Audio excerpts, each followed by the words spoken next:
Welcome to HortTube. My name is Jim Putnam. This is the weekly landscape update video that I do each Wednesday, or try to do each Wednesday, just to show you the progress on this yard that I moved into in the late fall in Raleigh, North Carolina, Zone 7B. If this is the first video you're finding, then you probably want to go back and watch some of the other weekly landscape videos. And there's a whole playlist on this channel called New House. It's got how I laid out beds, how the plants have been picked and laid out, and all the prep that led me to this point.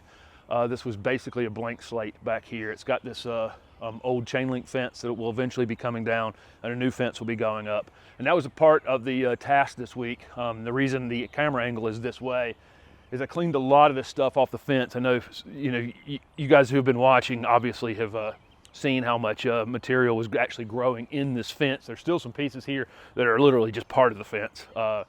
And there's a section over there where a tree had fallen down, and I've just got a temporary barrier up there. Holly won't try to go anywhere, but just in case. And so I made it most of the way around here. I got to go back here along the back property line and cut the trees back along there. But I did make some progress just cleaning this up. It's looked terrible. I always think when I finish one of these videos each week, what's driving people the most crazy that I haven't done yet? And probably the things that are growing in that fence as much as anything. But with a porch project going on and this building project and all the planting and all the other things going on, there's some things that are just, they're as obvious to me as they are to you.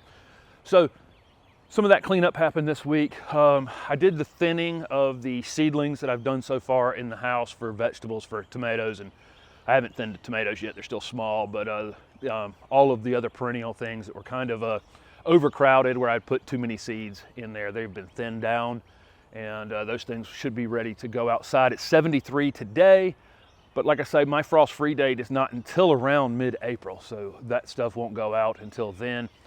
The lettuce that I had put in, was that planted? I think it was planted last week. It had a couple 26 or 27 degree night on it, and I probably should have covered it that night. And it burnt some of the older foliage on it. It'll be fine. It's already coming back out. That's also been fertilized. I had planted some sweet peas along the fence over here. They're climbing peas that are fragrant, that should climb on this fence and also make this fence look better before later in the summer when I construct a new fence. I planted some more on the other side as well. There was a red bud that was growing in the fence on the other side of the property over there. That has also been cut out this week. My neighbor has a couple mulberries on the other side. I'd like to get those cut out because I don't want to be dealing with mulberry seedlings from those mulberries. I already have a crazy euonymus over here that's going to try to come back 100 times. I've got porcelain berry over here that's going to try to come back 100 times. I've got English ivy growing in the woods behind here that I'm going to have to keep out. I'd rather not be battling mulberries as well. So I may ask if I can go cut that stuff out of it. It's in their fence. It's not desirable at all. What else? And then potatoes that went in this week. I showed a couple weeks ago, I put the potatoes in the windowsill in the house. I cut them up and let the edges dry out. You can pick, the smaller potatoes I just left as whole potatoes, and then the larger ones I would cut if they had more than one eye on them. And then when you cut them, you need to leave them unplanted overnight just to let that wound heal over a little bit. And they went into these bags. I put about 2 inches of compost in these bags. I'm planting them in pure compost from that soil cube compost that I get in the bags out here on the driveway. I'm trying these in pure compost. But these are like 7-gallon bags. I put about 2 inches of compost in there. Then I set the potatoes down in there with the eyes up, and I put 6 small pieces in each bag. Then I barely covered them. I'm gonna let that foliage break through, and in a week or so, put another layer of compost on them, another 2 inches. And I'll keep repeating that process as they grow up through the bag until it's at the top. And I did fertilize them at the same time. I fertilized all the trees and shrubs this week. This year, I use Plant Tone, the Espoma product. I rotate fertilizers. I always use organic fertilizers. I have videos on the channel for fertilizing trees and shrubs. And I think the last 2 years I shot a video. I'm not going to shoot a dedicated video for me fertilizing shrubs again. You can go back and watch those and why I use organic fertilizers. I mean, basically, I'm just trying to improve the soil. If you go back through and watch all of these videos, they all have one thing in common. I am just trying to wake the soil up. And you know, it was just a weed, you know, just a weedy space, and it had been mowed to the ground just with, you know, over the years. Really nothing had been going on here. And so I've added compost, I've added mulch, pine straw, organic, like I say, and then organic fertilizer. And all I'm trying to do is bring this soil to life. I bring this soil to life, soil will take care of the plants. I don't want to use fertilizers that really push a lot of growth on these shrubs in the ground, because it tends to invite pests. When you, the more juicy new growth you have on plants, the more likely things like, especially like aphids, chewing insects, are likely to attack your stuff. Slow and steady is the best thing with your trees and shrubs, and you can achieve that by just improving the soil. Let me see, potatoes, sweet pea, what else?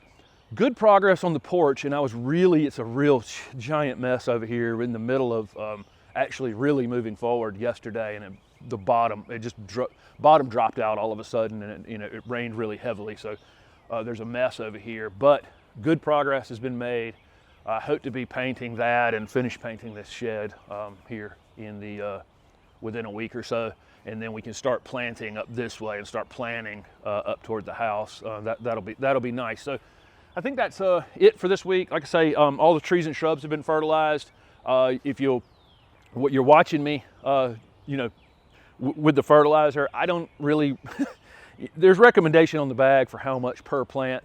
I walk around with this bag and I throw a handful on one side of the plant and I throw a handful on the other side of the plant. You definitely want to wear gloves. It's very stinky. The organic fertilizer is very stinky. And just put one handful on each side.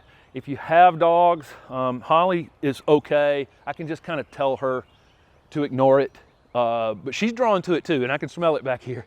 But a lot of dogs are just obsessed with organic fertilizer. You may need to scratch it in, and you may want to grab a water hose and go ahead and water it a little bit just to try to knock that smell down as quick as possible. Like I say, for me, it's a dog by dog issue, but some of them are drawn to it and will just try to eat it right out of the mulch. So water it in, I think, is the best thing to do there, or scratch it in with a garden rake, that kind of thing. So this next week, I hope, like I say, big progress on this, more planting this week. Anything I plant going forward the rest of the spring, I'll fertilize.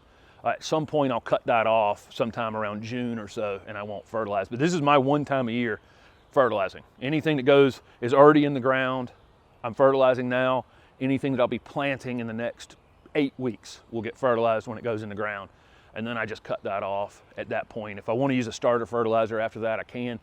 But I'm really, I'm waking the whole thing up. I don't think I won't use a starter fertilizer later in the summer or fall. If you want to, you can, no problem. But like I say, I used Plant Tone this time around. Last year, I used the Job's Organic. It worked great as well. I'll list them down at the bottom. I think really my buying decision on this was going to be less expensive on Amazon to get. This is an 18 pound bag. I think they have a 36 pound bag as well. Normally last year I needed 2 big bags for the old house. I had so many pieces in the ground. Here, this is all I've put in so far. So the 18 pound bag covered it. So I'll list the fertilizer down at the bottom of this video. Thanks for watching.